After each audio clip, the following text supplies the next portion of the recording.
Ready? Okay. Audio video clear है। आज एक नए निबंध के साथ चर्चा की शुरुआत हो रही है। निबंध है, एक बार सारे लोग रीड करेंगे। धर्म के बिना विज्ञान लंगड़ा है और विज्ञान के बिना धर्म अंधा है।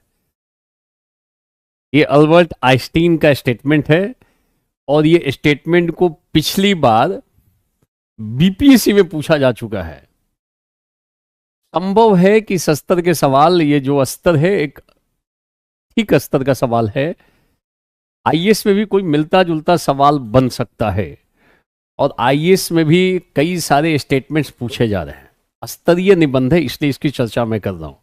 ये नहीं सोचना है कि बीपीएससी में आया है। बीपीएससी का स्तर, निबंध का स्तर वही है जो जो सिविल का है। जो पिछले साल का प्रश्न पत्र अगर हम लोग देखें तो ऐसा हम लोग कह सकते हैं। आगे हो सकता है थोड़ा सिंप्लीफाई करें और या फिर इस स्तर को मेंटेन रखें। बहुत ही अच्छा ये निबंध है। धर्म के बिना विज्ञान लंगड़ा है और विज्ञान के बिना धर्म अंधा है। केवल शब्द की बारीकियों को ध्यान दो। क्लियर है? सारे लोग एक बार रीड करो। रीड कर लिया? इस निबंध में धर्म और विज्ञान के परस्पर संबंध की चर्चा की जा रही है। धर्म के और विज्ञान के बीच के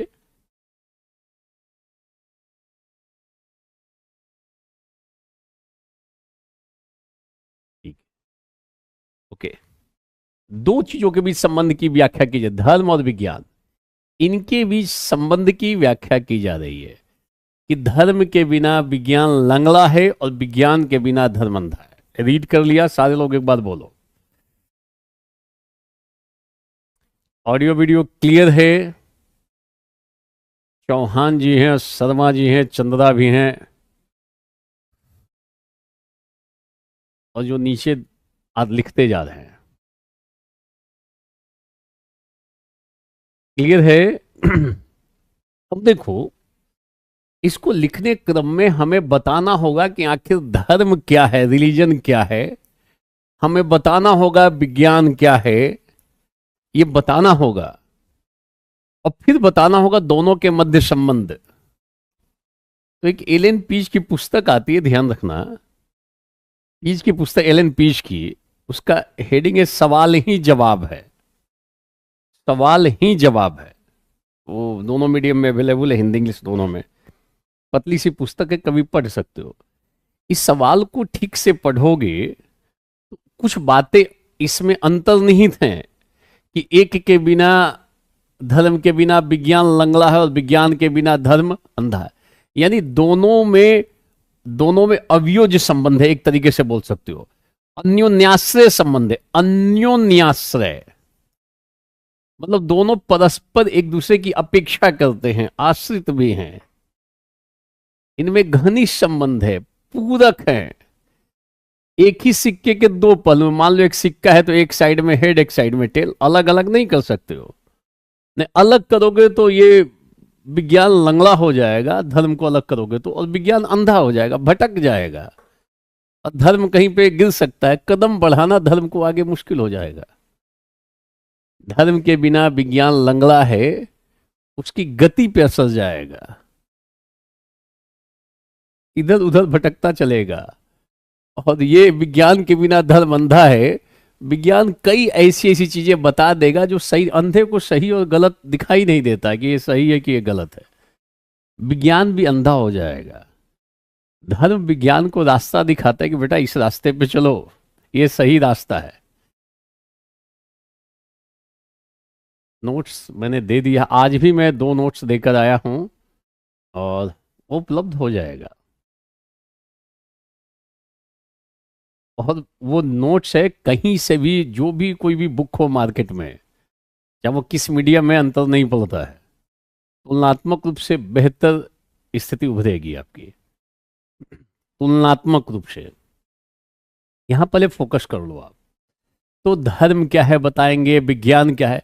ये लाइन खुद ही बता रहा है कि धर्म और विज्ञान में घनिष्ठ संबंध है। अन्योन्याश्रय संबंध है, परस्पर पूरक हैं, एक ही सिक्के के दो पहलू हैं। अलग करने का प्रयास करेंगे तो धर्म को अलग करेंगे विज्ञान से तो विज्ञान लंगड़ा हो जाएगा। लंगड़ा होने का मतलब इसकी चाल पे असर पड़ जाएगा, ये इसकी दिशा थोड़ी थोड़ी भटकती चल सकती है, इसकी गति पे असर पड़ेगा। लंगड़ा आदमी है तो तेज गति से चल नहीं सकता है, हो सकता है इधर उधर भी कर सकता है। और विज्ञान के बिना धर्म अंधा है, हो सकता है गलत गलत चीजों को बता दे कि यही सही है। अंधविश्वास को, रूढ़िवादिता को, कट्टरता को, बहुत सारी कुरीतियों को प्रोत्साहित कर सकता है धर्म। विज्ञान के बिना धर्म अंधा है। धर्म ऐसी ऐसी चीजें बता सकता है जिसकी जरूरत नहीं है। किसके अभाव में? विज्ञान के अभाव में। विज्ञान धर्म का परिष्करण करता है। ये कुल मिलाकर इस पंक्ति का भाव है, ध्यान देना। क्लियर है? तो हम लोग एक एक करके देखने का प्रयास करते हैं। ध्यान देना, अगर हम साधारण दृष्टिकोण से देखें, ऐसे हम लोग शुरुआत कर सकते हैं। आरंभ कैसे कर सकते हैं? ये लाइन बता रहा है कि धर्म और विज्ञान परस्पर पूरक है, दोनों को एक दूसरे की सपोर्ट की जरूरत है। अगर एक दूसरे का सपोर्ट नहीं करेंगे तो धर्म विज्ञान लंगड़ा हो जाएगा धर्म के बिना, और विज्ञान के बिना धर्म अंधा हो जाएगा। यानी कि दोनों को एक दूसरे की जरूरत है, तब ठीक से चलेंगे। एक अंधे और लंगड़े पे एक आता है एग्जाम्पल, वो सांख्य दर्शन में आता है कि मान लो जंगल में आग लग जाए और जंगल में एक अंधा और एक लंगड़ा हो, दोनों अलग अलग हैं, दोनों परस्पर पृथक हैं, भिन्न हैं, दोनों पृथक हैं, अलग हैं। अंधा एक है और एक लंगड़ा है, अंधा और लंगड़ा। जंगल में आग लग गई है, इस अंधे को भी पता चल रहा है कि बहुत तेज गर्मी आ रही है, लंगड़ा बता रहा है कि देखो आग लग गई है। अब ये बताओ, ये जंगल से दोनों निकलेंगे कैसे? जल्दी निकलना है बाहर, अंधा और लंगड़ा दोनों को आपस में मिलना जरूरी है। नहीं मिलेंगे तो दोनों का नाश हो जाएगा, दोनों की स्थिति खराब हो जाएगी, अंधे की लंगड़े की। दो लोग एक साथ, एक अंधा एक लंगड़ा है और जंगल में आग लगी है, बताओ कैसे निकलेंगे? ठीक है,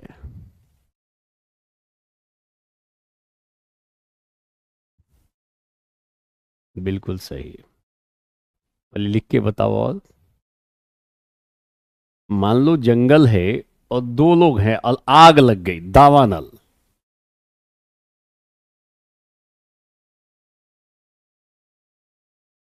ठीक है, एक लिख रहा है गोदी में बैठाकर निकलेंगे। और बोलो, थोड़ा दिमाग लगाओ, बहुत ये सीसेट का सवाल है कि इसको सॉल्व करना है। कैसे निकलेंगे बताओ? एक अंधा और एक लंगड़ा है, जल्दी निकलना है, एक दूसरे के सहयोग से निकलेंगे। ठीक है, वो सहयोग ही तो पूछ रहा हूं कि एक दूसरे को सहयोग कैसे करेंगे। एक लिख रहा है कि लंगड़े के गोद में अंधा बैठ जाएगा,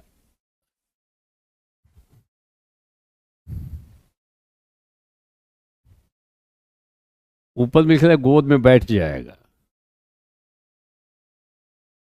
लंगड़ा अंधे को रास्ता बताएगा और रास्ते का सफर अंधा तय करेगा। बिल्कुल, देखो क्या क्या बता रहा है। एक दिशा बताएगा और एक भागेगा। देखो कितना दिमाग लगा के लिख रहे हैं। ये कौन है? ये अनुष्का चंद्र। एक दिशा बताएगा और एक भागेगा। तो मान लो लंगड़े ने दिशा बताई और अंधा भाग जाएगा, तो इसको रास्ता ही नहीं सूझेगा, कहां भागेगा? एक दिशा बताएगा, एक भागेगा। ऊपर एक ने ठीक लिखा, क्या लिखा? कौन है ये? प्रवीण है, अंजुम प्रवीण। अंधे के कंधे पे लंगड़ा बैठ जाएगा, कंधे पे बैठा लेगा और उसके बाद अंधे को कहेगा इस रास्ते से चलते रहो। रास्ता बताता रहेगा अंधे को, क्योंकि चलने की ताकत तो अंधे में ज्यादा है, ये तो लंगड़ के चल रहा है और जल्दी नहीं निकलेगा तो दोनों का नाश हो जाएगा, दोनों की स्थिति बिगड़ सकती है। तो ये मत बताओ कि अंधा लंगड़े के गोदी में बैठ जाएगा। फिर लंगड़ा, एक तो ऐसे लंगड़ा गोदी में बैठा दोगे अंधे को, फिर तो चलना ही मुश्किल हो जाएगा। एक दूसरे का सहारा बन के, बट कैसे सहारा बनेंगे, यही तो मैं पूछ रहा हूं। क्या लंगड़े के गोद में या कंधे पे अंधे को बैठाओगे? क्या हो मैं तुम्हें ले चलो, मुझे आंख है, मैं दिखाई दे रहा है, इधर से निकलना है। बल्कि लंगड़ा किसके कंधे पे बैठ जाएगा? अंधे के कंधे पे, दोनों साथ साथ निकल जाएंगे। यस, विज्ञान न हो तो समाज में रूढ़िवादिता छा जाएगी, बिल्कुल सही है। मतलब विज्ञान के बिना धर्म अंधा हो जाएगा, गलत गलत चीजों को बताने लगे, ये सही है, ये सही है। आज भी विज्ञान में, धर्म के क्षेत्र में विज्ञान की आवश्यकता है। धर्म कई ऐसी ऐसी चीजों को बता रहा है जो कि मानने में कठिनाई है। कई सारे धार्मिक लोग हैं, कहते हैं कि ये समोसा खा लो समस्या समाधान, ये बिस्किट खा लो, ये रसगुल्ला खा लो, तुम्हारा प्रॉब्लम सॉल्व। तो आस्थावान लोग जो ज्यादा ही कुछ आस्था रखते हैं, मान लेते हैं कि समोसा खाने से हमारी समस्या समाधान हो जाएगी। ऐसे कई लोग आते हैं जो एकदम रेडी टू सर्व समाधान है, कोई प्रॉब्लम हो समाधान है। केवल आईएएस बनाना बस की बात नहीं है। जाओ कभी बोलो कि पीटी पास कर लें, क्या कर लें ये बता दो आप, जो कहोगे सब धार्मिक क्रियाकलाप कर लेंगे, वो दिक्कत है। उसके बाद आपके जीवन में कुछ खो गया है, मिल जाएगा। किसी को चाहते हो सकता है उसी के साथ आपका विवाह हो जाए, और भी तरक्की हो सकती। आईएएस का पीटी पास करना कठिन काम है। वो एक लिख रहा है कि हम जाकर रेस्क्यू करेंगे। देखो ये कितना बड़ा, ये कुंदन जो है, ये हम जाकर, जंगल में आग लगी है, ये जाकर रेस्क्यू करेंगे। तब तक अपने भी दिक्कत हो सकती है और वो दोनों तो साफ ही हो जाएंगे। इतना दिमाग मत लगाओ कि आप जाकर बचाओगे, अरे दोनों निकल नहीं जाएंगे। मिलके आपस में दोनों का सहयोग जरूरी है ना, तो सहयोग मिला तो रास्ता बन गया आगे का। इसी तरीके से धर्म और विज्ञान को अलग अलग कर दोगे तो दोनों की दशा बिगड़ जाएगी। यहां दोनों अलग अलग चाहेंगे कि हम निकल जाएं, लंगड़ा चाहे हम निकल जाएं, अंधा चाहे मैं निकल जाऊं, अलग अलग, तो दोनों में से कोई नहीं निकल पाएगा। दोनों खत्म हो जाएंगे। दोनों मिल जाएंगे, एक दूसरे को सपोर्ट करेंगे तो दोनों बच जाएंगे। कैसे सपोर्ट करेंगे? लंगड़ा अंधे कंधे पे बैठ गया, अंधे को अंधा चलना शुरू करता है, रास्ता दिखा देगा। तो कुंदन बोल रहे हैं कि मैं जाकर, अभी से लोक सेवा का भाव इनके हृदय में प्रबल हो रहा है, मुझे जन सेवा करनी है। पता चलेगा जंगल में आग लगी है और दो लोग भीतर में हैं, तो घर में बैठ के टीवी देखेंगे, और टीवी देखकर उसी समय चाय की चुस्की भी ले सकते हैं। देखेंगे क्या हो रहा है इन दोनों के साथ। जोश में बोल रहे हैं हम जाकर रक्षा करेंगे, रेस्क्यू करेंगे। कुंदन दिमाग लगा के बात करो, बताना है कि क्या करेंगे दोनों, मैं ये पूछ रहा हूं। तो बोल रहा है हम जाके बचाएंगे। इसके अंदर जनहितकारी विचार प्रबल है, जोश में। अभी नया बच्चा होगा ये, मतलब कुछ दिनों के बाद अनुभव आ जाएगा, फिर सलाह देगा दोनों ऐसे ऐसे करके निकल जाओ। बोले बोलो इतना क्लियर हुआ? रेस्क्यू बाद में करना, पहले उनको गाइड करोगे बेटा जल्दी निकलो, जब तक रेस्क्यू करने पहुंचोगे तब तक मामला बिगड़ सकता है। इतना क्लियर है? बोलो। यदि दोनों को एक दूसरे की आवश्यकता है, एक ही सिक्के के दो पहलू हैं। ठीक है, देवी जी लिख रहे हैं शक्तिमान आएगा, ठीक है, देवी जी शक्तिमान की आशा में है। क्लियर? इसमें भांति भांति के लोग हैं, और ग्रंथों में कहा गया मुंडे मुंडे मतिर्भिन्ना, अलग अलग मस्तिष्क में अलग अलग विचार रहते हैं। हम सबके मस्तिष्क में अलग अलग विचार रहते हैं। कोई कहता है कि अंधे को लंगड़े के गोदी में बैठाएंगे, कोई कहता है दोनों मिलके निकल जाएंगे, किसी ने कहा रेस्क्यू करेंगे, कोई बोल रहा है कि शक्तिमान आएगा बचा लेगा दोनों को एक बार में। Very good. तो जब अलग अलग मस्तिष्क में अलग अलग विचार हैं, तो हमें दूसरों के विचारों को भी सम्मान करना चाहिए।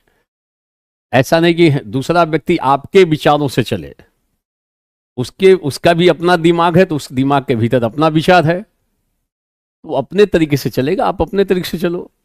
ग्रंथों में भी कहा गया है मुंडे मुंडे मतिर्भिन्ना। तो ध्यान रखना, दूसरे के विचारों को भी आदर दो, सम्मान दो। मानना या न मानना अलग बात है कि आप उसके अनुसार आचरण कर रहे हो कि नहीं कर रहे हो, बट आदर और सम्मान दूसरे के विचारों का भी होना चाहिए। आगे बढ़ते हैं। तो ध्यान देना कैसे शुरुआत करेंगे।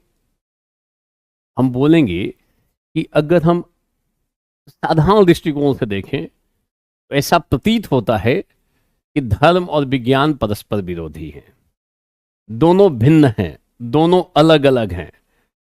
और यह भी कहा जाता है कि विज्ञान के आगे धर्म टिक नहीं सकता है। ज्यादा वैज्ञानिक होते जाओगे, धर्म की बहुत सारी बातें हटती जाती हैं। परंतु यह ऐसा कहना ठीक नहीं है। हम आरंभ में, शुरुआती दौर में ऐसा कह सकते हैं, परंतु अगर हम व्यापकता में देखें, अगर हम बौद्धिकता के साथ इन सब चीजों की विवेचना करें, गहनता में देखें, तो मानना पड़ेगा कि दोनों परस्पर पूरक है। आइंस्टीन ने इसी संदर्भ में कहा, इसी चीज को ध्यान में लेकर रखकर कहा, आइंस्टीन जैसा ग्रेट साइंटिस्ट ये कहते हैं कि धर्म के बिना विज्ञान लंगड़ा है और विज्ञान के बिना धर्म अंधा है। आरंभ के एक साधारण दृष्टिकोण से देखा जाए तो हम कह सकते हैं कि दोनों अलग अलग हैं, दोनों भिन्न हैं, दोनों परस्पर विरोधी हैं। जहां विज्ञान आता है वहां धर्म का खंडन शुरू होता है, और जहां धर्म आता है वहां तो केवल आस्था और विश्वास की बात होती है। तो परस्पर विरोधी हैं। तो हम ऐसी शुरुआत कर सकते हैं कि साधारण दृष्टिकोण से देखने पे विरोधी, भिन्न प्रतीत होते हैं।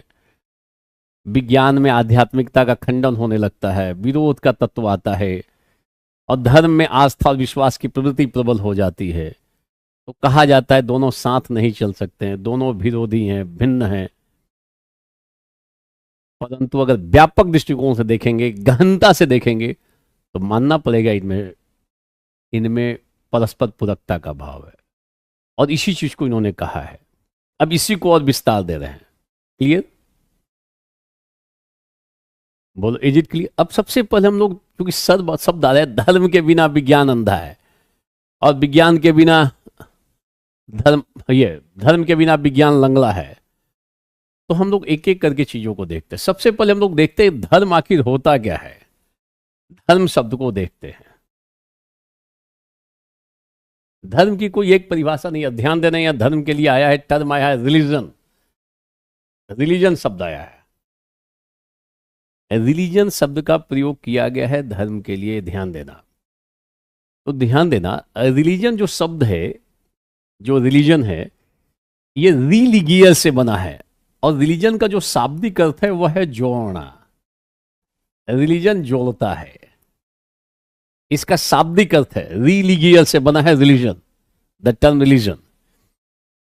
अब धर्म शब्द को हम छोड़ रहे हैं, रिलीजन शब्द को लिखना शुरू करेंगे, क्योंकि धर्म को लिखने में कठिनाई हो सकती है। और धर्म का अनुवाद देना धर्म नहीं है, क्योंकि भारत में धर्म का मतलब नैतिकता से है, कर्तव्य से है, मूल्यों से है। कहा गया धर्म के बिना मनुष्य पशु के समान है। मतलब है नैतिकता से, दया, करुणा, प्रेम जिसमें नहीं, वो मनुष्य पशु के तुल्य है। ध्यान रखना। तो धर्म का मतलब, धर्म जो शब्द है, जो रिलीजन इसके लिए प्रयोग किया गया है, इसका शाब्दिक अर्थ होता है जोड़ना, to connect, to move, to fasten. तो सवाल है किसको जोड़ना? तो ये जोड़ने का काम करता है मनुष्य को मनुष्य से, प्रधान अर्थ मनुष्य को मनुष्य से। और दूसरा जो प्रमुख अर्थ है वह है मनुष्य को ईश्वर से। रिलीजन जो है मनुष्य को ईश्वर से जोड़ने का काम करता है। आप कोई भी रिलीजन पकड़ लो, जैनिज्म और बुद्धिज्म आदि को छोड़कर, तो सब आपको ईश्वर के ही करीब ले जाएंगे। भाई ये दावा करते हैं कि मैं आपको कनेक्ट कर दूंगा, किसके साथ? ईश्वर के साथ। वो परम सत्ता, परम तत्व, अलौकिक सत्ता इत्यादि इत्यादि, उसके बारे में कहा जाता है। ये ईश्वर के बारे में। ईश्वर को अंग्रेजी में गॉड कहते हैं। और गॉड जनरली उसको कहा जाता है जो जनरेटर हो, ऑपरेटर हो और डिस्ट्रॉयर हो। मतलब जो विश्व की उत्पत्ति करता हो, ऑपरेट मतलब पालन करता हो, विनाश का मतलब विनाश करता हो, डिस्ट्रॉयर हो। तो जनरली गॉड हम उसको कह देते हैं जो जगत का उत्पत्ति करता, पालन करता और विनाश करता हो। अगर आप भारतीय परंपरा में देखोगे तो ये तीनों काम तीन तरीके के लोग करते हैं। भारत में शुरू से डिवीजन ऑफ लेबर है, श्रम विभाजन की व्यवस्था है।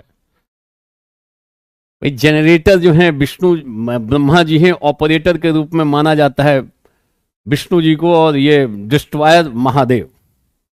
अगर किसी को जीवन संबंधी कुछ खतरे हो तो महादेव के शरण में जाता है, शिव फिर डिफरेंट टाइप का पूजा पाठ करता है। ये लिखना नहीं है, केवल समझ लो, कहीं लिखने की जरूरत नहीं है कि ब्रह्मा विष्णु महेश और ये जनरेटर ऑपरेटर और डिस्ट्रॉयर। इसकी कई खूबियां हैं ईश्वर की, वो सर्वशक्तिमान है। जितनी अच्छी अच्छी चीजें हैं सब लिख सकते हो। 4-5 मूवी का नाम लिख सकते हो। ये बलवान है, महान है, दयावान है। बाहुबली भी लिख सकते हो। बाहुबली है कौन? ईश्वर। बाहुबली है मतलब सर्वशक्तिमान है, कुछ भी कर सकता है।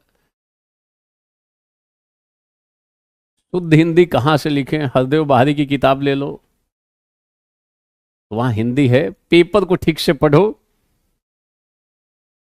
प्रतिदिन पेपर ठीक से पढ़ोगे, पेपर में गलतियां नहीं होती हिंदी को लेकर। एक मैगजीन रख लो, योजना पढ़ो।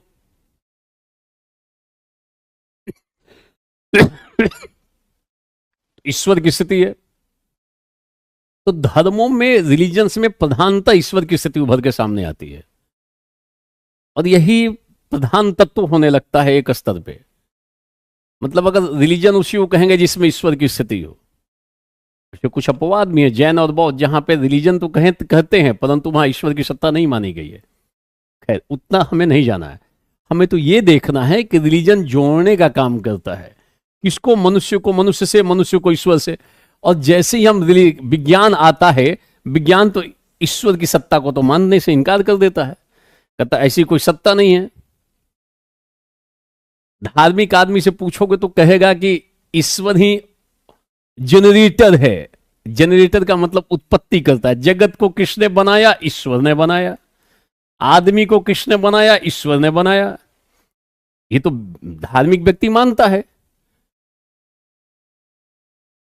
स्पष्ट तौर पे कई ग्रंथों में, धार्मिक ग्रंथों में कहा गया मनुष्य ईश्वर की सर्वश्रेष्ठ कृति है, बेस्ट क्रिएशन है। ऐसा कई धार्मिक ग्रंथों में कहा गया है। तो धर्म तो ऐसी बात कह रहा है रिलीजन कि हम लोगों को बनाया ईश्वर ने है, इस जगत का सृष्टिकर्ता ईश्वर है। और दूसरी साइड में विज्ञान, विज्ञान तो अलग दिशा में ले जा रहा है, कहता है कि हम सारे लोग विकास के परिणाम है। धीरे धीरे विकास होते होते जगत का भी और हमारा भी, तो विरोध तो है। तो कई लोग कहते हैं दोनों साथ साथ नहीं चल सकते। तो ये भी आपको लिखना है इसमें। एक दृष्टिकोण तो कहता है कि नहीं नहीं दोनों अलग है, विज्ञान तो धर्म का विरोध करता है। धर्म के बाद, धर्म के संदर्भ में एक बहुत ही मौलिक मूलभूत बात यह है कि अधिकांश धर्मों में जगत का रचयिता ईश्वर माना गया है। अब विज्ञान कहता है जगत को किसी ने बनाया नहीं है, विकास का परिणाम है।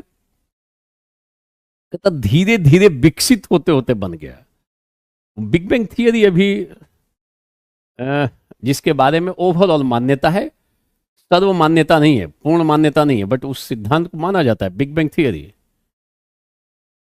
वहां से धीरे धीरे विकसित होते होते होते जगत बना है।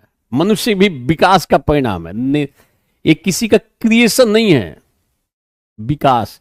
आप देखोगे एनसीईआरटी किताब में तो वहां पे आदमी का फोटो है, आदमी के फोटो के पहले कई सारे पूर्वजों का फोटो है।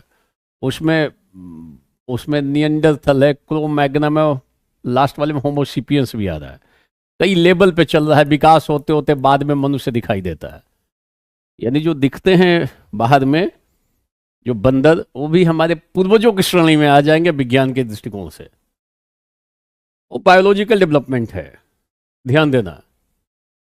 तो पीछे कनाडा में, अमेरिका में, कुछ विकसित देशों में जो धार्मिक व्यक्ति थे उन लोगों ने विज्ञान का विरोध किया, विज्ञान की मान्यताओं का विरोध किया। क्योंकि विज्ञान कह रहा है कि ये जगत जो है विकास का परिणाम है, और कई सारे रिलीजियस स्क्रिप्चर्स, धर्म ग्रंथ कह रहे हैं कि इसको ईश्वर ने बनाया है। तो जब डार्विन की बातों को डाला गया सिलेबस में, तो कई जगहों पे धार्मिक व्यक्तियों ने विरोध किया कि मेरे रिलीजन कैंटीन में पढ़ाया जा रहा है, ये ठीक नहीं है। उन लोगों ने एक पोस्टर छपवाया, बड़ा पोस्टर, वो चर्चित पोस्टर था। पोस्टर छपवाया, एक साइड में डार्विन का फोटो था और नीचे में एक बंदर का फोटो था, और इधर में एक आदमी का फोटो था, धार्मिक आदमी का, और उसके नीचे में ईश्वर लिखा था, गॉड, और नीचे 2 लाइन का स्लोगन था। समझ सकती हो धार्मिक टेम्परामेंट, धार्मिक मनोवृत्ति और वैज्ञानिक मनोवृत्ति का डिबेट। 2 लाइन में लिखा हुआ था, व्यंग किया हुआ था जो डार्विन को मानने वाले थे, जो वैज्ञानिक प्रवृत्ति के लोग थे, उनके ऊपर व्यंग के रूप में 2 लाइन लिखा हुआ था कि होंगे डार्विन के पूर्वज बंदर की औलाद। क्योंकि डार्विन मानते हैं कि भाई जैविकीय विकास हुआ है, धीरे धीरे होते होते हम लोग इस रूप में आए हैं। तो जो दिखते हैं वो अलग अलग जगहों पे, एक स्तर पे हमारी स्थिति उसी स्तर की थी, मतलब बंदर से होते होते हम लोग यहां तक गए हैं। एनसीईआरटी में फोटो बना हुआ है, तो मैग्नम, निएंडरथल और लास्ट होमोसेपियंस, इस और भी कई सारे स्टेज हैं। कई स्टेज में होते होते आदमी बन गया है, विकास होते होते बना है। उन लोगों ने व्यंग में कहा कि होंगे डार्विन के पूर्वज बंदर की औलाद, हम तो ईश्वर की संतान हैं, हम जो हैं वो ईश्वर की संतान है, उनके पूर्वज होंगे बंदर की औलाद, क्योंकि वो ऐसा मानते हैं। हम तो मानते हैं कि हमारी सृष्टि ईश्वर ने की है, ऐसा धार्मिक व्यक्तियों ने लिखा।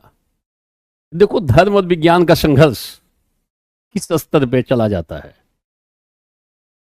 बोलो, कहीं मौका मिले और scientific temperament versus religious temperament पे कभी सवाल बन जाए, स्लोगन को उठा के लिखो, ये देखो रिलीजियस टेम्परामेंट, ये धार्मिक मनोवृत्ति है जो सीधे सीधे चैलेंज कर रही है विज्ञान के विकासवाद को।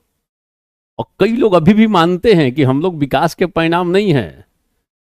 साइंस बता रहा है कि हम लोग विकास के परिणाम हैं। आदमी में अंदर धार्मिकता इतनी कूट कूट के भरी हुई है, कहता है कि नहीं हमको तो ईश्वर ने ही बनाया, हम लोग बेस्ट क्रिएशन ऑफ वर्ल्ड। और कभी कभी बाहर में कोई बहुत ज्यादा खूबसूरत दिख जाता है, बहुत ब्यूटीफुल दिखता है, तो कई लोग बोलते हैं कि ईश्वर ने क्या बनाया है इनको, क्या ईश्वर ने गढ़ा है। लोग भावावेश में आ जाते हैं और ऐसी बातें बोल देते हैं। वहां पे भी नेचुरली इसी टाइप से निकलता है, क्या ईश्वर ने बनाया है। बनाया है वो एक मत है, विकास का परिणाम है वो वैज्ञानिक मत है। तो डिबेट तो चल रहा है। बोलो, इज इट क्लियर? तो हमें 1200 शब्द जाना है, तो क्या क्या भीतर में लिखेंगे, सारी बातें आ जाएंगी। विज्ञान और देखो क्या क्या आपस में विरोधाभास चल रहा है, कठिनाई भी पैदा हो जाएगी इसी क्रम में। अगर हम विज्ञान की बातों को नहीं देंगे तो धर्म कई ऐसी ऐसी चीजें बता देगा जो वास्तव में हमारे लिए कठिनाई है, कहीं गर्त में गिरा देगा। अंधा है ना, कहीं पे भी गिरा देगा आदमी को, खुली आंखों से देख नहीं रहा है क्या वास्तविक चीज है। ठीक है, क्लियर है ये पार्ट? देखो धर्म और विज्ञान दोनों सत्य की खोज करते हैं, और ऐसा कहा जाता है कि अंततः विज्ञान के सामने धर्म ही टिकेगा, क्योंकि धर्म में सबके हित की बात की जाती है, विज्ञान भी सबके हित की बात करता है। अंततः धर्म के सामने, विज्ञान के सामने अधर्म नहीं टिकेगा, विज्ञान के सामने अंततः धर्म ही टिकेगा। मगर विज्ञान की मदद लेंगे तो धर्म की बहुत सारी चीजें, निगेटिव चीजें धीरे धीरे हटती जाएंगी। जैसे जैसे हमारा मस्तिष्क वैज्ञानिक होता गया है, हमने बाल विवाह, छुआछूत, सती प्रथा, कई प्रथाओं को हमने खत्म करते गए हैं। हमने तर्क देकर बताना शुरू किया ये उचित नहीं है। ध्यान देना, विज्ञान जो चलता है वो कारण परक व्याख्या करता है। कोई भी चीज होता है कारण बताता है, अनुभव और बुद्धि का इस्तेमाल करेगा, एक्सपेरिमेंट एंड ऑब्जर्वेशन, अनुभव, एक्सपीरियंस एंड इंटेलेक्ट, और निरीक्षण परीक्षण की बात करेगा, एक्सपेरिमेंट और ऑब्जर्वेशन की। विज्ञान उसी को मानता है जो निरीक्षण और परीक्षण से सिद्ध हो जाए, और धर्म निरीक्षण परीक्षण की बात नहीं करता, आस्था की बात करेगा, श्रद्धा की बात करेगा, निष्ठा की बात करेगा। धर्म इस पे चलता है, विश्वास पे चलता है, आस्था और विश्वास पे चलता है। धर्म में ऐसा करोगे तो दिक्कत हो जाएगी, एक्सपेरिमेंट ऑब्जर्वेशन। इसलिए धार्मिक आदमी कई बार कहता है कि आस्था रखो। गीता का एक स्टेटमेंट है, कोट करने लायक है, कोट करोगे, जहां पे कहा गया है श्रद्धावान लभते संशय आत्मा विनश्यति। शब्द को ध्यान से सुनना। यस, ठीक लिखे हो कुंदन, अभी ठीक लिखा है। पीछे बोल रहा था कि हम भेजेंगे वहां पे सहायता, मगर अभी ठीक लिखा है। साइंस का never trust without experiment, but religion can believe without experiment. वो तो आस्था और विश्वास पे चलता है। गीता का स्टेटमेंट कोट कर सकते हो इसी संदर्भ में। गीता में आया है श्रद्धावान लभते, जो श्रद्धा करेगा वो पाएगा, लाभ करेगा। और संशय आत्मा, जो संशय करने वाली आत्मा वो विनष्ट हो जाएगी। क्योंकि विज्ञान जो है ना, संशय की बात करता है, कहता है डाउट करो, ऐसा नहीं किसी चीज को भी मान लो। तभी संशय खत्म होता है जब एक्सपेरिमेंट और ऑब्जर्वेशन से निराकरण करते हैं। तो साइंस जितनी भी बात करता है वो निरीक्षण और परीक्षण पे बात करता है। ध्यान रखना, स्तर थोड़ा अलग है, एक अलग स्तर का सवाल है। ये सवाल आईएएस में संभव है पूछ ले। क्लियर? तो गीता में कहा गया कि श्रद्धावान लभते संशय आत्मा विनश्यति, और वैज्ञानिक लोग कई बार कहने लगते हैं कि जो श्रद्धा करेगा वह विनष्ट हो जाएगा, जो संशय करेगा वही पाएगा। श्रद्धावान विनश्यति, संशय आत्मा लभते, संशय करने वाला प्राप्त करेगा। ध्यान देना, हम सब लोग भी कभी भी कहीं जाते हैं तो हम एक ही बार में श्रद्धा थोड़ी करते हैं, आस्था थोड़ी करते हैं, विश्वास थोड़ी करते हैं। पहले संशय करते हैं, डाउट करते हैं। एक छोटा सा घड़ा लेना हो ना, घड़ा, तो पहले 4 बार उसको ठोकते हैं, कहीं क्रैक तो नहीं है। संशय, लगता है कि नहीं एकदम ठीक है, परचेज कर लेते हैं। शुरुआत कहां से हुई? संशय से। कोई छोटा सा शर्ट लेना हो, कोई भी सामान खरीदने जाते हैं, शुरुआत कहां से होती है? संशय से। और जैसे ही संशय खत्म होता है परचेज कर लेते हैं।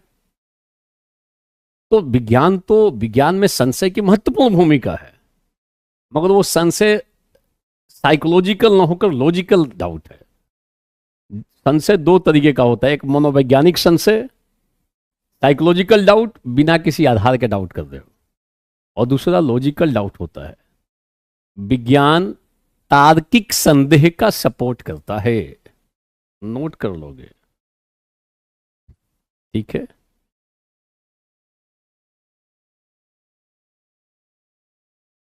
Is it clear?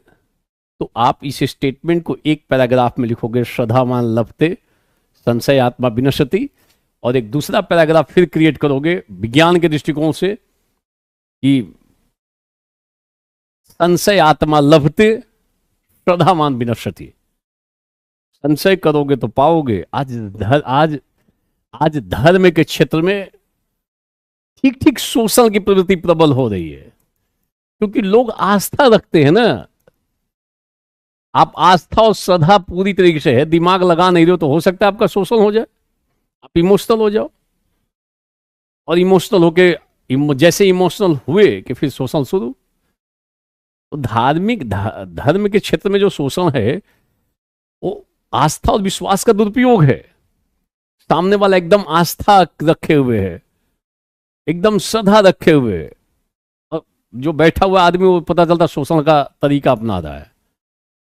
तो धार्मिक संदर्भ में शोषण ज्यादा आसान हो जाता है। क्यों? क्योंकि सामने वाला आस्था और श्रद्धा रखे हुए, दिमाग तो घर पे रख के आया है। क्योंकि कहा गया है कि संशय करोगे तो विनाश हो जाओगे, विनष्ट हो जाओगे। श्रद्धा रखो, तो सामने वाला कुछ भी बोलता है, लोग श्रद्धा रखते हैं। पीछे किस टाइप के थे, अभी भी शायद आते हैं, मैंने नाम तो आप जानते होंगे, मैं उसमें क्योंकि बोलना ठीक नहीं है, हेवीवेट लोग हैं भाई। उसमें आ रहा था कि समोसा खाइए, कोई जाता है समस्या लेकर कि मेरा ये चीज गुम हो गया है, मिल नहीं रहा है, उधर से आता है समाधान देते हैं कि आप 4 समोसा खाओ, 4 समोसा बांट दो, आप व्हाइट कलर का रसगुल्ला खा लो। समस्या का समाधान ऐसे देते हैं। अगर बौद्धिकता है, तार्किकता है, वैज्ञानिकता है, तो ऐसी ऐसे समाधान को कैसे मानोगे? अब मान लो सामने वाले ने कहा कि 4 रसगुल्ला खाना है तो आपकी समस्या दूर हो जाएगी। घर पे गए लोग, 4 रसगुल्ला खा लिए, कई लोगों ने डेली खाना शुरू कर दिया।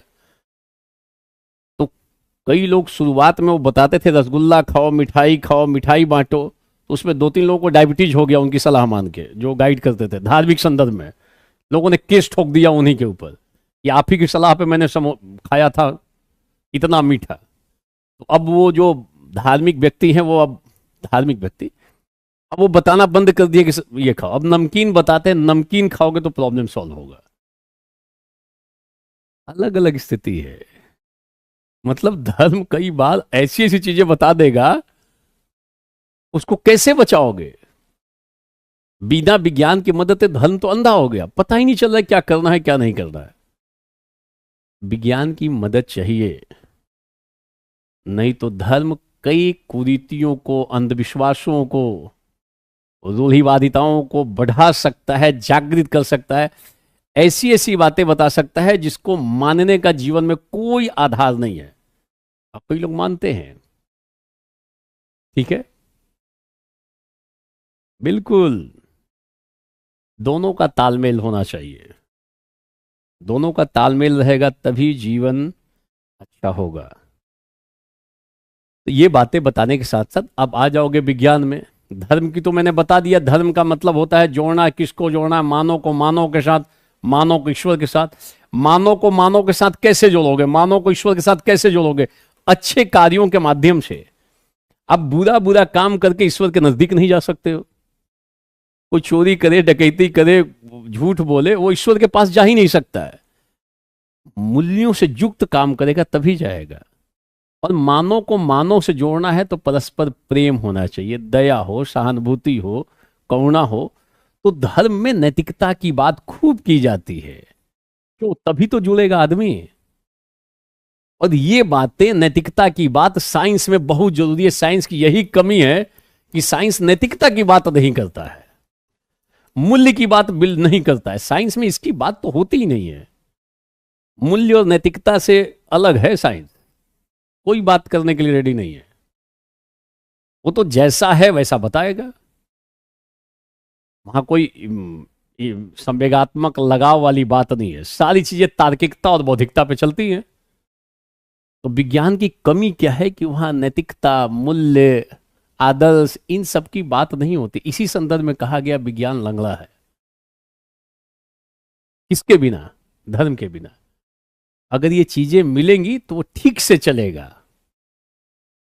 वैज्ञानिक प्रगति हो, साथ साथ उसमें दया की भी बात हो, करुणा, प्रेम, ये सबसे भी हो। तो दोनों का तालमेल जरूरी है। विज्ञान की 2 भूमिका है, ध्यान देना। विज्ञान सृजन कर सकता है और विज्ञान विनाश कर सकता है। दोनों काम विज्ञान कर सकता है। तो जब हम विज्ञान को धर्म के साथ जोड़ देंगे तो विज्ञान सृजन करेगा,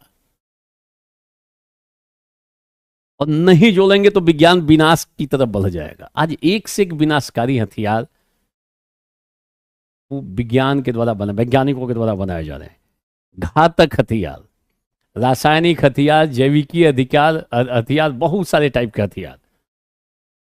अगर अगर नहीं करोगे, अगर हम नैतिकता की बात नहीं करेंगे, मूल्य की बात नहीं करेंगे, तो एआई पूरा पूरा मामला खराब कर देगा। आर्टिफिशियल इंटेलिजेंस, अभी भारत के प्रधानमंत्री का स्टेटमेंट आया था कि एआई के लिए नैतिक ढांचा विकसित करना होगा, मोरल को स्ट्रक्चर विकसित करना होगा। ये होना चाहिए, ये नहीं होना चाहिए। इसका मतलब धर्म की मदद ले रहे हो आप। पूरे वैश्विक स्तर में इसकी चर्चा हो रही है। अगर हमने मूल्य और नैतिकता की बात नहीं की तो तो एआई तो विनाश ही करेगा, सृजन कम करेगा, विनाश ज्यादा करेगा। क्योंकि विनाश वाली बातें ज्यादा आसान होती हैं, सृजन करने में मेहनत होता है। मकान बनाने में वक्त लगता है, उड़ाना हो तो एक छोटा सा लगाएंगे बम, और सृजन दीर्घकालिक होता है, विनाश तेजी से होता है, ध्यान रखना। तो विज्ञान को यदि हमें विनाश के रास्ते से हटाकर सृजन के रास्ते पे ले जाना है तो धर्म आवश्यक है, बेहतरीन लाइन बनेगा। ठीक है। और धर्म को अंधविश्वास से, रूढ़िवादिता से, पाखंड से अगर दूर करना है तो विज्ञान का सपोर्ट जरूरी है। दोनों मिलेंगे तभी जीवन का रास्ता बनेगा, ध्यान देना। और लाइन लिख सकते हो, ब्रूनो का एक स्टेटमेंट है, मैं सच्चा धार्मिक हूं अतः मैं सच्चा वैज्ञानिक हूं। ब्रूनो का ये स्टेटमेंट आता है, मैं सच्चा धार्मिक आदमी हूं, इसका मतलब मैं सच्चा वैज्ञानिक आदमी हूं। तालमेल जरूरी है। धर्म में से कट्टरता हटानी हो, धर्मांता हटानी हो, अंधविश्वास और कुरीतियां हटानी हो तो विज्ञान चाहिए। और विज्ञान को विनाश के रास्ते से हटाकर सृजनकारी रास्ते पे ले जाना है, मानव के हित के लिए प्रयोग करना है तो धर्म चाहिए। दोनों का तालमेल जीवन के लिए आवश्यक है। तो एक स्तर पे जाके दोनों के अंतर विरोध समाप्त हो जाते हैं। और 3 लाइन लिख लो कि आता है स्टेटमेंट, सही रूप उभरेगा, सही रूप उभरेगा उस दिन मानव के उत्थान का, जिस दिन होगा मिलन विश्व में धर्म और विज्ञान का। मानव का वास्तविक रूप उस दिन उभरेगा जिस दिन धर्म और विज्ञान का मिलन हो। इस पे स्टेटमेंट है डॉक्टर हरगोविंद सिंह का, 4 लाइन का स्टेटमेंट है, लिख सकते हो। ये प्रिंटेड नोट्स में ला दूंगा अपने धर्म और विज्ञान में। स्वस्थ सृजन का प्रेरक होगा श्रद्धा और तर्क का संगम, बुद्धि हृदय मिलकर छड़ेंगे, वाणी के सुंदरतम सरगम, निखरेगा हर एक कला में नए रूप इंसान का, और जिस दिन होगा मिलन विश्व में धर्म और विज्ञान का। यहीं पे एंड कर दोगे, 4 लाइन से एंड, बेहतरीन हो जाएगा। विज्ञान का 2 रूप दिखा रहे हो, विनाश वाला रूप, विकास वाला रूप। विनाश से हटा के यहां लाने के लिए धर्म जरूरी है। धर्म का रूप 2 दिखा रहे हो, एक दिखा रहे हो जोड़ने के लिए मूल्य नैतिकता, मनुष्य मनुष्य को जोड़ने के लिए दया करुणा प्रेम त्याग। दूसरा दिखा रहे हो पाखंड और ये कट्टरता, अंधविश्वास, रूढ़िवादिता। इसको हटाने के लिए विज्ञान चाहिए, विनाश के रास्ते हटाने के लिए धर्म चाहिए। इसी संदर्भ में कहा गया है दोनों परस्पर पूरक है। कोविड-19 के समय विज्ञान का मानवतावादी चेहरा उभरा। विज्ञान सृजनकारी की भूमिका में आया। नए नए वैज्ञानिकों ने दिन रात प्रयास करके नए नए वैक्सीन बना दिए, जीवन रक्षा के उपाय निकाले और बांटा गया उसे। भारत तो मुफ्त में भी बांटा। क्लियर?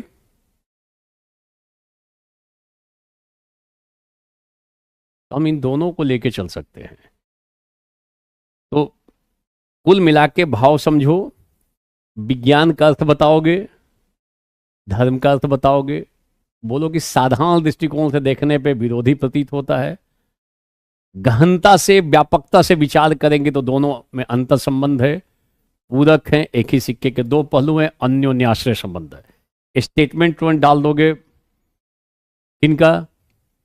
ये अल्बर्ट आइंस्टीन का। फिर बताओगे विज्ञान के 2 पक्ष हैं, सृजनकारी पक्ष, विनाशकारी। विनाश को थोड़ा दर्शा दोगे, विनाश के रास्ते पे ले करता है, तो यहां से हटाकर यहां ले जाना हो तो धर्म। बोलो, धर्म विज्ञान को रास्ता दिखाता है। धर्म धार्मिक परंपरा का एक संदर्भ, धार्मिक दार्शनिक परंपरा का एक संदर्भ योग है। योग ने विज्ञान को रास्ता दिखाया कि भाई जनहित में काम करो। विज्ञान सपोर्ट कर रहा है अब योग को कि भाई योग भी आला दर्जे का विज्ञान है। और धर्म के भी 2 पक्ष हैं, एक तो मिलाने वाला, जोड़ने वाला, दया, करुणा, प्रेम, त्याग का। दूसरा ये नकारात्मक पक्ष है। इसको कैसे हटाएंगे? विज्ञान की मदद से। इसको कैसे हम लाएंगे इस रास्ते पे? धर्म की मदद से। दोनों परस्पर पूरक है। ऐसा आप करोगे, बेहतरीन हो जाएगा। ठीक है, बोलो। आज वैज्ञानिकों ने भी जो लास्ट पार्टिकल खोजा उसको नाम दिया गॉड्स पार्टिकल। समझो किस स्तर पे दोनों में तालमेल चल रहा है। गॉड पार्टिकल कहा गया है उसे, ध्यान रखना आप। क्लियर है? सारे लोग बोलो, इज इट क्लियर? बोलो, इज इट क्लियर?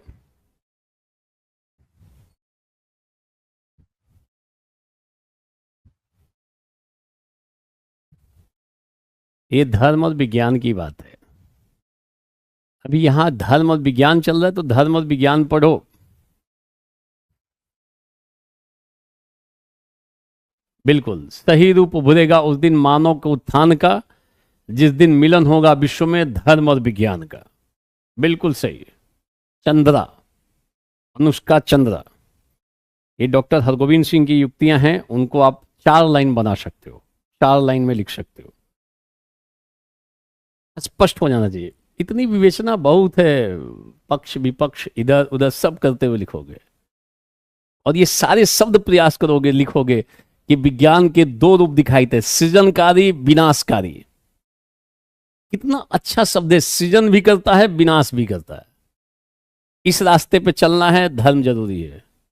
यहां से हटाना है, धर्म जरूरी है। पाखंड को हटाना है, विज्ञान जरूरी है। अंधविश्वास से बचना है, विज्ञान जरूरी है। दोनों एक दूसरे को रिफाइंड करते हैं। हिग्स बोसान, गॉड्स पार्टिकल शब्द का भी प्रयोग किया गया है, ध्यान रखना। God's particle, clear? सारे लोग बोलो क्लियर। ये पहला निबंध था, धर्म के बिना विज्ञान, धर्म के बिना विज्ञान लंगड़ा है, और विज्ञान के बिना धर्म अंधा है। क्लियर? आप लास्ट में ऐसे भी लिख सकते हो, एक सुखी समृद्ध सामंजस्यपूर्ण समाज के निर्माण के लिए आज जीवन में विज्ञान और धर्म दोनों की आवश्यकता है। विज्ञान से तार्किकता और बौद्धिकता आएगी, और धर्म जो है नैतिकता को प्रोत्साहित करेगा। तभी वसुधैव कुटुंबकम सर्वे भवन्तु सुखिनः की अवधारणा होगी।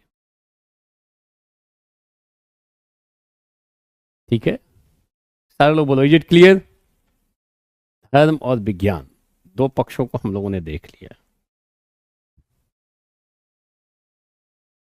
एक बात बोलो सारे लोग, इज इट क्लियर?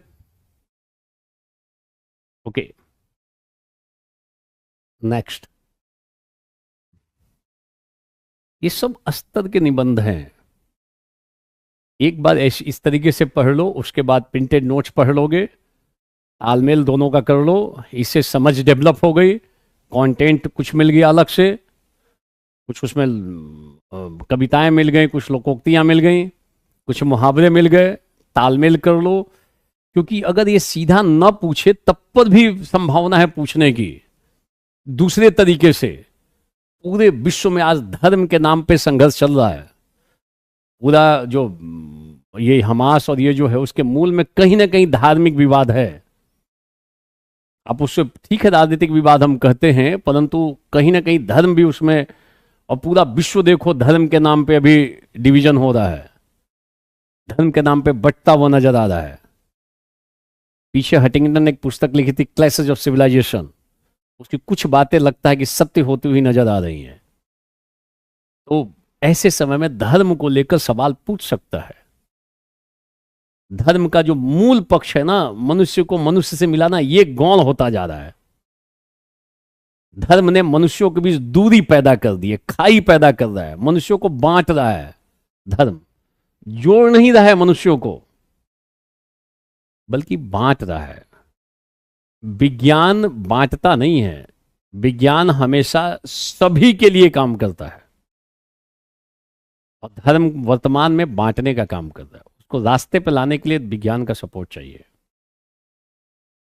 धार्मिक आदमी को देखोगे ना, वो वी एंड दे में बात करता है, ध्यान रखना, वी एंड दे।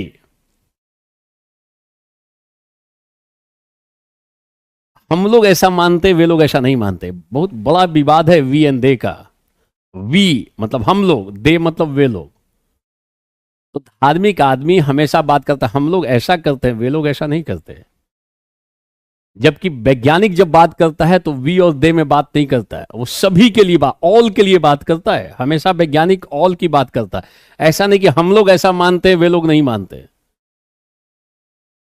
विज्ञान में ऑल, सर्व की बात आती है, सर्व। धर्म क्या कर रहा है अभी वर्तमान स्थिति, बांट रहा है आदमी को, छोटे छोटे ग्रुप में बांट रखा है, जोड़ थोड़ी रहा है मानव को। जबकि ये वास्तव में ये होना चाहिए धर्म का रोल, मनुष्य को मनुष्य के साथ जोड़े। कैसे जोड़ेगा? दया, करुणा, प्रेम, त्याग, न्याय के माध्यम से। ये कम, दूसरी चीजें ज्यादा। Is it clear? ये पहला निबंध था। कई सारे डायमेंशंस बनते हैं। आपको दोनों का अर्थ बताओ, दोनों के दो दो रूप बताओ, इसमें दो पक्ष, उसमें दो पक्ष, उसका गलत पक्ष हटेगा साइंस से, इसका गलत पक्ष हटेगा धर्म से। फिर लास्ट में करो, दोनों जरूरी है, दोनों को अपने जीवन में लाभ लेना चाहिए, और फिर वो उस लाइन से एंडिंग कर सकते हो।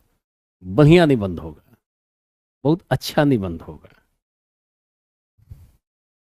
बोलो, इज इट क्लियर?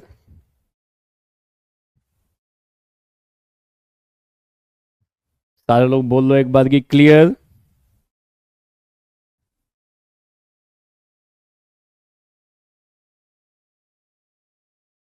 बिल्कुल प्रवीण, धर्म का बाह्य पक्ष प्रबल हो गया है, आंतरिक पक्ष गौण हो गया है, कठिनाई धर्म पैदा कर रहा है। सबसे अधिक विवाद आज पूरे वर्ल्ड में धर्म के नाम पे हो रहा है। पूरे विश्व में सांप्रदायिकता, कट्टरता बढ़ रही है। किसी लिखते वक्त किसी एक धर्म विशेष के पक्ष और विपक्ष में मत लिखना। ऐसा नहीं किसी धर्म को सपोर्ट करो और किसी धर्म पे आप अटैक करो, कभी मत करना लेखन शैली में। हमेशा एक बैलेंस्ड आपका उत्तर होना चाहिए। आपके लेखन से कभी नहीं प्रतीत हो कि आप किसी खास धर्म को अटैक कर रहे हो या किसी खास धर्म को सपोर्ट कर रहे हो। नेबर, आपके लेखन में एक समानता का भाव रहे, सार्वभौमता का भाव रहे, और थोड़ा पंथ निरपेक्ष दृष्टिकोण भी झलके। किसी भी धर्म विशेष का सपोर्ट नहीं, किसी धर्म विशेष का विरोध नहीं। ये गांठ बांध लेना। कई लोग लेखन में ऐसा लिखते हैं, तुरंत पता चल जाता है किसी खास धर्म के एंटी में है या किसी खास धर्म के पक्ष में है। ऐसा प्रयास बिल्कुल नहीं। धर्म की उत्पत्ति कैसे हुई इतिहास में पढ़ा जाता है, यहां जरूरत नहीं है कुंदन। धर्म की उत्पत्ति कैसे हुई, अलग अलग धर्मों की अलग अलग स्थिति रही है। और जितनी धार्मिक मान्यताएं हैं ना हमारी, धार्मिक मान्यताओं के पीछे भूगोल काम करता है, भौगोलिक स्थिति। जो धर्म रेगिस्तान में पैदा हुआ, वहां मरने के बाद कहा गया जमींदोज करो, क्योंकि रेगिस्तान में मरने के बाद सबसे बढ़िया उपाय क्या है, उसको बजरख में रखा जाए। जो धर्म नदी घाटी नदियों के तट पे पैदा हुआ, वहां मरने के बाद धर्म ने कहा कि इनको जलाओ और नदी में बहा दो। मान्यताएं डेवलप हुई। तो जो हमारी धार्मिक मान्यताएं हैं वो भौगोलिक परिस्थितियों का परिणाम है, हम ऐसा कह सकते हैं। जो धर्म जिस पृष्ठभूमि में पैदा हुआ, जिस भौगोलिक परिस्थिति में, उसके अकॉर्डिंगली उसकी मान्यताएं डेवलप हुई हैं। अब विभिन्न धर्मों को देखोगे करीब से, उनकी मूलभूत मान्यताओं को तो लगेगा उस भौगोलिक पृष्ठभूमि के अनुसार वही बेस्ट मान्यता है, आला दर्जे का साइंटिफिकेशन है। बिल्कुल एकदम निष्पक्ष होकर लिखना है। प्रवीण बोल रहे हैं, अंजुम प्रवीण, बिल्कुल सही, बुद्धि खुल गई आपकी। क्लियर? नेक्स्ट, कर्तव्यों के संसार में ही अधिकार सुरक्षित रहते हैं। ये सवाल बन सकता है, मैंने बोला भी है, जो हमने कुछ शब्द दिए थे, अधिकार और कर्तव्य, इसको ठीक से कर लो। ये अगर पढ़े हो ना कोई मान लो ये निबंध न भी पूछे तब पर भी इसको लिखने का अवसर मिलता है, लगभग हर एक वर्ष मिलता है अवसर। आप लिख पाते हो कि नहीं लिख पाते हो आपके ऊपर निर्भर करता है। धर्म आपको आर्ट एंड कल्चर में मिलेगा, आर्ट एंड कल्चर में धर्म से ज्यादा उसके वाह्य पक्ष की चर्चा होगी, ध्यान देना। अब मूलभूत थॉट को थोड़ी समझते हो, फैक्चुअल चीजें मिलती हैं वहां पे ज्यादा, कौन सी मूर्ति और कौन सी क्या क्या कलाकृति बनी है, कौन सी चीज कहां पाई गई। क्लियर? एक बार रीड करो सारे लोग। अधिकार, कर्तव्यों के संसार में ही अधिकार सुरक्षित रहते हैं। अधिकार शब्द आया, कर्तव्य शब्द आया, दोनों का अर्थ जानना जरूरी है और फिर बताना है कर्तव्यों के संसार में अधिकार सुरक्षित रहते हैं। एक बार रीड करो सारे लोग। रीड कर लिया?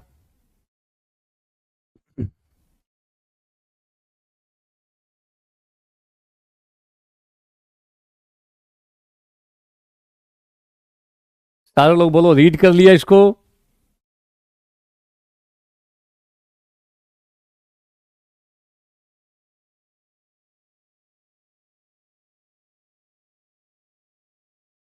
क्लियर?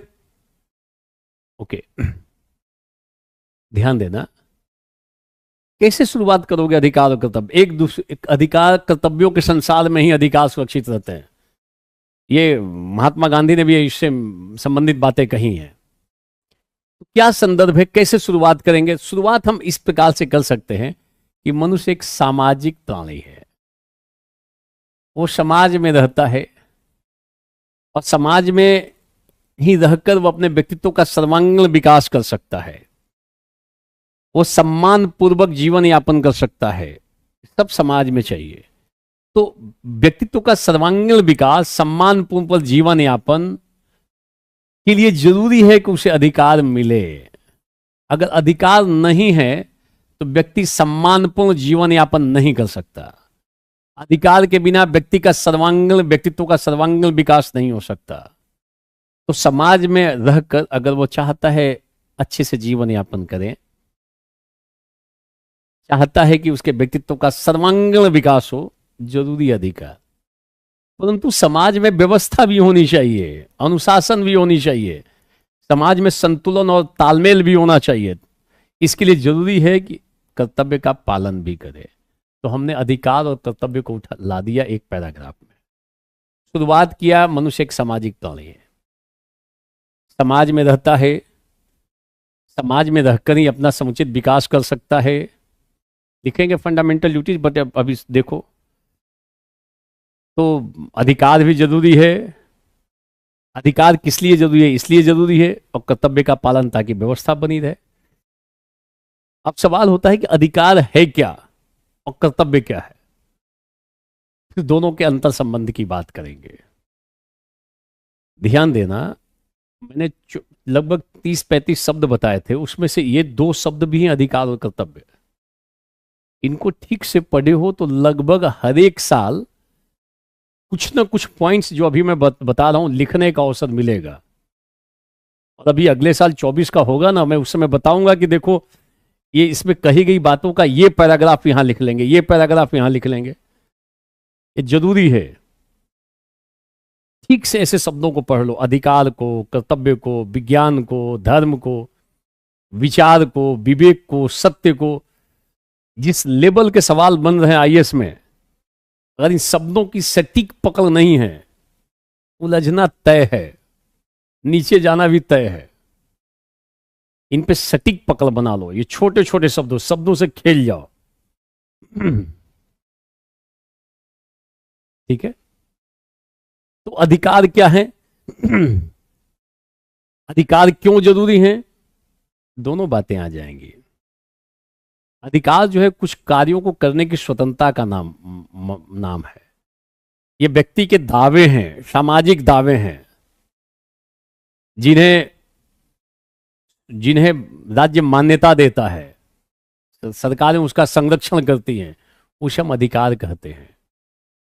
व्यक्तित्व के सर्वांगीण विकास के लिए आप लिख लो 2 लाइन व्यक्ति की अंतर्निहित अधिकार क्यों जरूरी है? पहले ये लिख लो, व्यक्ति की अंतर्निहित संभावनाओं के साकारीकरण,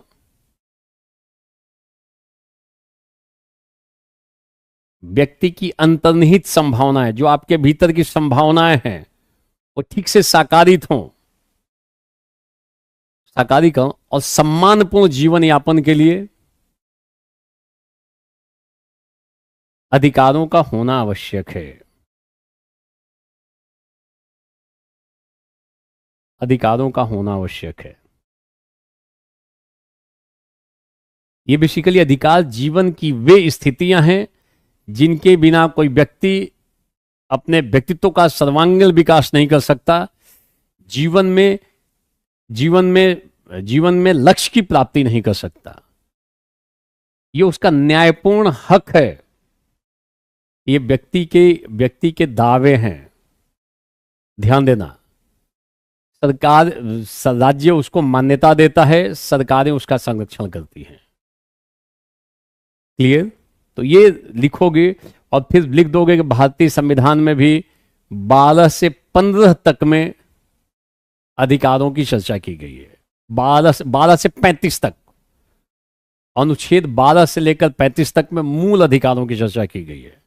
और उन अधिकारों को अलग से आप इंडिकेट कर सकते हो। ध्यान देना, अधिकार मांग है, बेसिकली व्यक्ति की मांग है, दावा है, और ये दावा न्यायपूर्ण होना चाहिए, सामाजिक होना चाहिए, थोड़ा लोक कल्याण का भी भाव होना चाहिए। फिर राज्य उसको मान्यता देता है, सरकारें उसका संरक्षण करती है। ध्यान देना। क्लियर? अधिकारों का मूल्य तभी है जब संविधान के द्वारा उसका संरक्षण हो। अभी जो मूल अधिकार मिले हैं 12 से लेकर 35 तक, अगर उल्लंघन कोई कर रहा है तो आप हाई कोर्ट में और सुप्रीम कोर्ट में जा सकते हो। 32 और 226 के तहत उपचार मिल सकता है। कई बार मौलिक अधिकारों का जब उल्लंघन होता है, लोग कोर्ट की तरफ मूव करते हैं। कोर्ट भी अधिकारों की रक्षा का प्रयास करता है। संविधान का संरक्षक जो है ना, वो कोर्ट माना जाता है। और 51 में आप फंडामेंटल ड्यूटीज को देखते रहोगे। तो आपने अधिकार बता दिया, क्यों जरूरी है बता दिया, कौन कौन से अधिकार है बता दिया। ये यहां से आप ले लोगे सारी बातों को, और फिर आ जाओगे कर्तव्य पे। कर्तव्य जो है, जो किया जाना चाहिए। आप जिस पद पे हो, जिस परिस्थिति में हो, उसके अनुसार जो हमसे अपेक्षा की जाती है वही हमारा कर्तव्य हो जाता है। आप आईएएस के पद पे बैठे हो तो आपके कुछ कर्तव्य भी हैं। कर्तव्य एक प्रकार का नैतिक उत्तरदायित्व है। नोट करोगे, कर्तव्य एक प्रकार का नैतिक उत्तरदायित्व है जो मनुष्य को करना चाहिए। अगर आप समाज में मान लो होलसेल, आपका कोई काम है जिसमें होलसेलर हो आप, तो आपका दायित्व है कि जमाखोरी नहीं करें, कालाबाजारी नहीं करें। ये आपका कर्तव्य बनता है कि जमाखोरी और कालाबाजारी नहीं करें। कोई जरूरी नहीं कि आईपीएस ऑफिसर है तो उनको अधिकार मिला हुआ है, तो अधिकार है तो उनके कुछ कर्तव्य है। उनका कर्तव्य है कि कानून और व्यवस्था ठीक से लागू होनी चाहिए, न्याय होना चाहिए, पीड़ित पक्ष को न्याय मिलना चाहिए, न्याय दिलाने में उनकी भूमिका है। ये उनके कर्तव्य हैं कि समाज में शांति और व्यवस्था स्थापित करें। जो नकारात्मक तत्व हैं उनको थोड़ा ग्रिप में रखें। कानून के उल्लंघन की स्थिति में त्वरित और प्रभावी कदम उठाएं। ये उनका दायित्व है, उनका कर्तव्य है। लोगों को न्याय दिलाएं। तो अधिकार और कर्तव्य, ध्यान देना, परस्पर पूरक हैं। और ऊपर में लाइन है, कर्तव्यों के संसार में अधिकार सुरक्षित होते। इसका संदर्भ क्या है? अगर हम केवल अधिकारों की मांग करें और कर्तव्य का पालन नहीं करेंगे तो हम किसी भी व्यक्ति का अधिकार सुरक्षित नहीं रह पाएगा। कर्तव्य का पालन आवश्यक है, ध्यान रखना। जैसे थोड़ा ध्यान देना, फिर दोबारा सुन लेना आप। जैसे ध्यान रखना, आप सबको जीवन जीने का अधिकार, हम सबको जीवन जीने का अधिकार है। आर्टिकल 21 प्राण और दैहिक स्वतंत्रता का अधिकार, ये दिया गया है।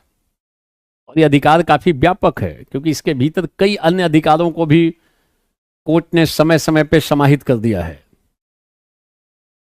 ठीक है, थोड़ा स्लो बताएं, ठीक है, ध्यान रखेंगे। आप भी अपनी रफ्तार थोड़ी बढ़ा लो, मैं थोड़ी अपनी रफ्तार घटा दूं, अपनी थोड़ी रफ्तार बढ़ा लो। तो देखो, आप हम सबको अधिकार है जीवन जीने का अधिकार। अनुच्छेद 21, जीवन जीने का अधिकार। तो अगर हमें जीवन का अधिकार है, तो औरों का यह कर्तव्य है, दूसरों का, कि हमारे जीवन जीने के अधिकार में बाधा ना डालें। तो एक व्यक्ति का अधिकार दूसरे का कर्तव्य बन जाता है। एक व्यक्ति का अधिकार औरों का कर्तव्य है। जैसे आपको शिक्षा प्राप्त करने का अधिकार है, तो औरों का कर्तव्य है शिक्षक का कि वह ठीक से पढ़ाए, स्कूल में जाए, ये उसका कर्तव्य। अगर सामने वाला अपने कर्तव्य का पालन नहीं करेगा तो आपका अधिकार सुरक्षित नहीं रहेगा। आपको सड़क पे चलने का अधिकार है, तो औरों का कर्तव्य है कि वह ऐसे ऐसे न चलाए गाड़ी को, नहीं तो चलने का अधिकार आपका बाधित होगा। जिगजैग तरीके से न चलाए। तो एक व्यक्ति का अधिकार दूसरों का कर्तव्य बन जाता है, और एक व्यक्ति का अधिकार स्वयं का भी कर्तव्य है। अगर आपको अधिकार है, ध्यान देना, सड़क पे चलने का, तो आपको पता होना चाहिए कि आपका अधिकार एकाधिकार नहीं है। शब्द की बारीकियों को ध्यान देना। आपको जो अधिकार मिला है, हम सबको जो अधिकार मिला है, वो अधिकार केवल मुझे नहीं मिला है, आपको भी मिला है, अन्यों को भी मिला है। अधिकार सबको समान रूप से मिला है। अधिकार पे किसी एक व्यक्ति का एकाधिकार नहीं है कि मैं ही चलूंगा सड़क पे, मुझे चलने का अधिकार है, मैं मनमाने तरीके से चलूंगा, जैसी इच्छा हो वो वैसे चलेंगे। आपको चलने का अधिकार है सड़क पे, तो सामने वाले को भी सड़क पे चलने का अधिकार है। तो आपका अधिकार सड़क पे चलने का है, तो आपका कर्तव्य बन जाता है कि ठीक से चलें, सही दिशा में चलें, रेड लाइट जंप ना करें, नहीं तो इससे दूसरों के अधिकार प्रभावित होंगे। तो एक व्यक्ति का अधिकार स्वयं के प्रति कर्तव्य है, एक व्यक्ति का अधिकार दूसरों का कर्तव्य है। व्यक्ति का कर्तव्य है कि राष्ट्रगान, राष्ट्रध्वज की का सम्मान करे। समाज के प्रति कर्तव्य है, दूसरे लोगों के प्रति कर्तव्य है, राष्ट्र के प्रति भी कर्तव्य है। और राज्य क्या करेगा? आपके अधिकारों की सुरक्षा करेगा। ये दोनों बातें साथ साथ चलती हैं। और अगर कर्तव्य का पालन नहीं करोगे तो हमारे कोई भी अधिकार सुरक्षित नहीं रहेगा। हमारे जो मूल अधिकार हैं,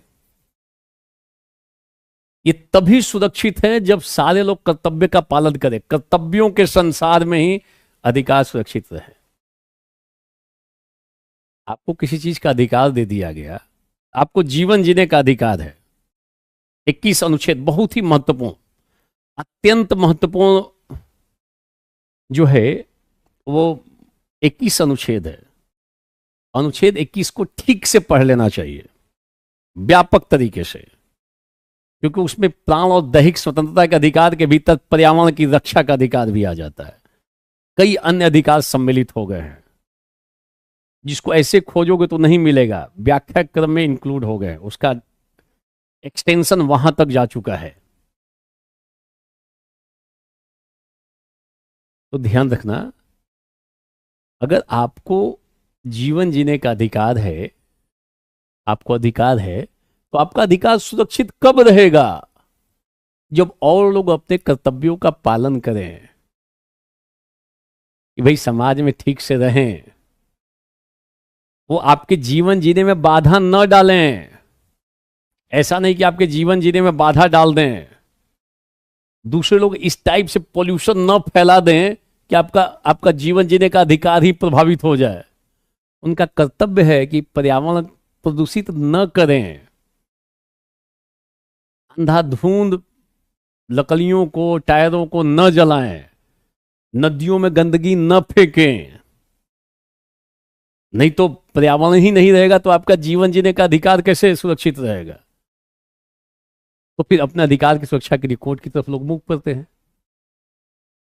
तो ध्यान देना, अगर हम सारे लोग, गांधी इस पे विशेष बल देते हैं कि अगर सारे लोग अपने कर्तव्य का पालन करेंगे तो हम सबके अधिकार ऑटोमेटिकली स्वतः ही सुरक्षित हो जाएंगे। और कर्तव्य का पालन नहीं करेंगे तो अधिकारों की रक्षा करना कठिन काम हो जाएगा।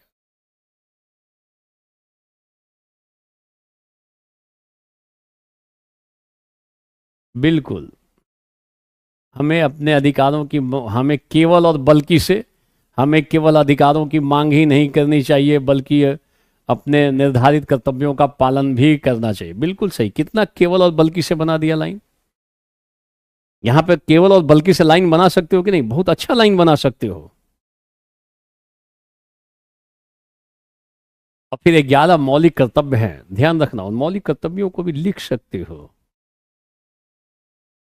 वो मौलिक कर्तव्य व्यक्ति का है, व्यक्ति का व्यक्ति के प्रति है, व्यक्ति का राष्ट्र के प्रति भी है। उसमें दोनों टाइप की चीजें हैं जो मौलिक कर्तव्य हैं, ध्यान देना। और एक कर्तव्य तो राष्ट्र का भी तो बनता है, जो जो नेहरू ने बताया।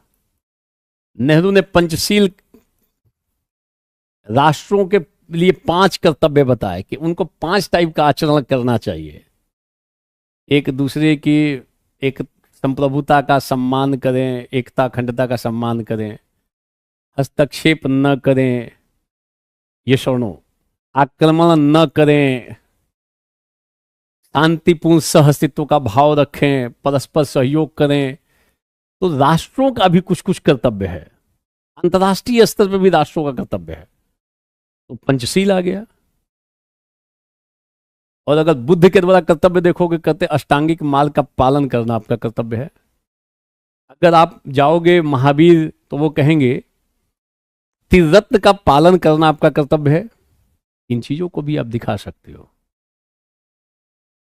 और इन चीजों को दिखाते हुए बताओगे कि हमें कर्तव्य पालन की शिक्षा देनी चाहिए। और कर्तव्य का पालन की शिक्षा हम लोग बचपन से दे सकते हैं, स्कूलों के माध्यम से दे सकते हैं, समाज के माध्यम से दे सकते हैं। और कर्तव्यों के पालन के लिए हम कोड ऑफ कंडक्ट और कोड ऑफ इथिक्स बना सकते हैं। हम बताएंगे कि आपको क्या क्या करना चाहिए और क्या क्या नहीं करना चाहिए। तो ये सारी बातें होंगी तो फिर कर्तव्य की भावना प्रबल होगी। और कर्तव्य, अगर सारे लोग अपने कर्तव्य का पालन करेंगे तो हम सबके अधिकार ऑटोमेटिकली सुरक्षित होने लगेंगे। क्लियर? बिल्कुल सही। चंद्रा ये करें कि सर पहले आप एसे दे दें, उसके बाद आप एक बार डिस्कस कर लो, उसके बाद जाके नोट्स को पढ़ो, फिर दोनों का तालमेल करो। 250 नंबर का है ना, 10-20 नंबर। आप 25 नंबर की तैयारी करते हो कितने दिन? 3-2 महीने कई बार आप तैयारी करते हो। इसको कितना समय आप कमरे पे दे दो, इसको ऊपर निर्भर करता है। निबंध में इतिहास टाइप का रस थोड़ी मिलता है, या फिर किसी और सब्जेक्ट्स में। बहुत सारी विविधता है निबंध में। तो निबंध की विविधता है तो थोड़ा मन लगा के एफर्ट करो। 250 मार्क्स की बात है, थोड़ा मोला नहीं है। और आपकी सफलता में बड़ी प्रबल भूमिका निभा रहा है। निबंध ठीक से पढ़ोगे, आपकी लेखन शैली ठीक होगी। इसका लाभ जीएस के अन्य पेपरों में भी मिलेगा। ऐसा इसका लाभ यहां पढ़ोगे, इसकी कई बातें आप अलग अलग जगहों पे लागू करोगे।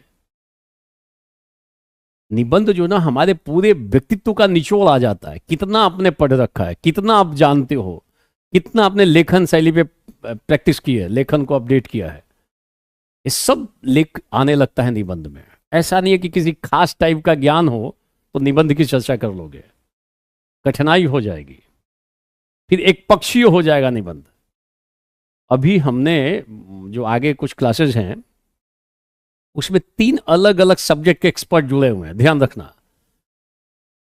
उसमें कुछ जो निबंध के इश्यूज हैं वो सोशल इश्यूज। मन रुष्ट हो जाएगा, पढ़ाई में मन नहीं लगेगा, लोग पढ़ाई को बोझिल बना देते हैं।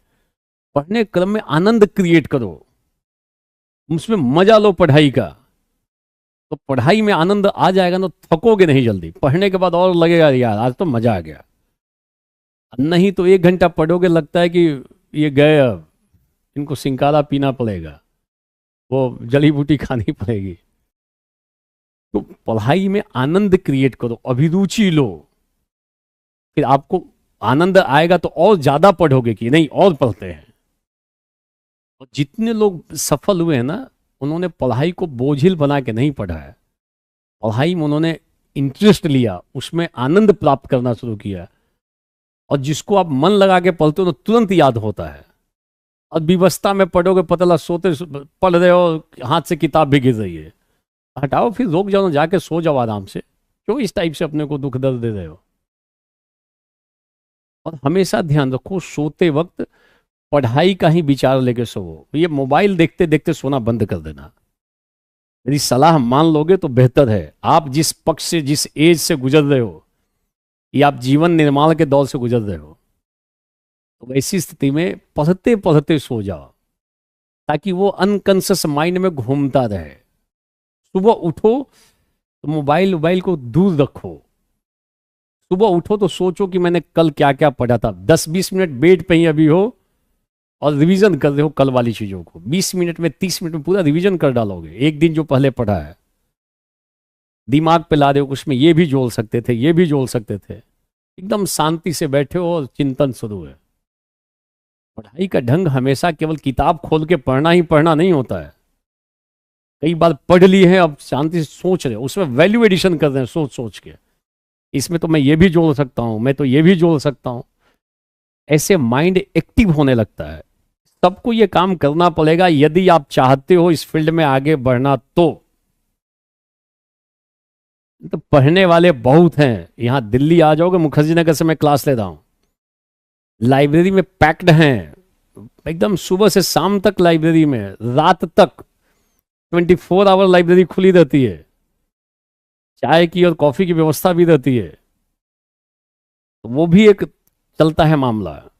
और कितना फोकस होके पढ़ रहे हो, पता लगा कि मोबाइल, वहां पे भी जाके मोबाइल चल रहा है और कान में लगा हुआ है, म्यूजिक चल रहा है, और बाहर में मैसेज है कि भाई तो लाइब्रेरी तोड़ रहे हैं। बहुत सारे मैंने लाइब्रेरी तोड़ने वाले को, 18 घंटा लाइब्रेरी में बैठने वाले को देख लिया हूं। बहुतों को मैं जानता हूं, कोई अंतर नहीं है इससे। आप मन लगा के पढ़ोगे, 8 घंटा 10 घंटा, सफलता के नजदीक पहुंच जाओगे। और मस्तिष्क में दूसरी चीज मत डालो, मस्तिष्क में केवल यूपीएससी से संबंधित चीजें, इस निबंध में 4 लाइन ये भी जोड़ सकते हैं, ये भी जोड़ सकते हैं, ऐसा हमेशा सोचते रहो। पेपर पढ़ो तो पढ़ते वक्त सोचो कि ये तो पॉइंट यहां यूज हो जाएगा, ये पॉइंट यहां यूज हो सकता है। तो डेली बेसिस पे कुछ ना कुछ आपके भीतर अपडेशन हो रहा है। फिर धीरे धीरे आप इस स्तर पे आ जाते हो, जो आप लिखोगे, जो आप बोलोगे, एक स्तर पे निकलेगा। लोग आपसे प्रभावित होंगे। आपका लेखन देखने के बाद कोई कहेगा बहुत अच्छा पढ़ा हुआ है। वो एक दिन में नहीं होता है, धीरे धीरे होता है। तो आप सारे लोग प्रयास करो। आपके पास, सर मैं भी अभी लाइब्रेरी में ही हूँ, कोई बात नहीं, लाइब्रेरी में बहुत सारे लोग पढ़ते हैं, बट आप लाइब्रेरी का जैसे अनुभव है कुंदन, तो बहुत सारे आपको लोग ऐसे भी मिल जाएंगे, वो दिखावाबाजी की बात हो जाती है, माहौल बनाने की बात हो जाती है। कुछ लोग मिलेंगे जो सिंसियर हैं, वास्तव में लाइब्रेरी का यूज कर रहे हैं। बहुत लोगों के लिए वो एक अलग टाइप का स्थल बन जाता है। डिपेंड करता है कि आपकी अपनी मन स्थिति क्या है, आप अपने उद्देश्य के प्रति कितने समर्पित हो। अच्छे से मेहनत करो। ये जब क्लासेस हो जाएंगी तो मेरी 2 क्लास शेष रहेगी, उसमें कुछ अन्य पक्षों की मैं चर्चा करूंगा, ध्यान रखना। Is it clear? तो आपकी सोमवार से सूचना मिल जाएगी इधर से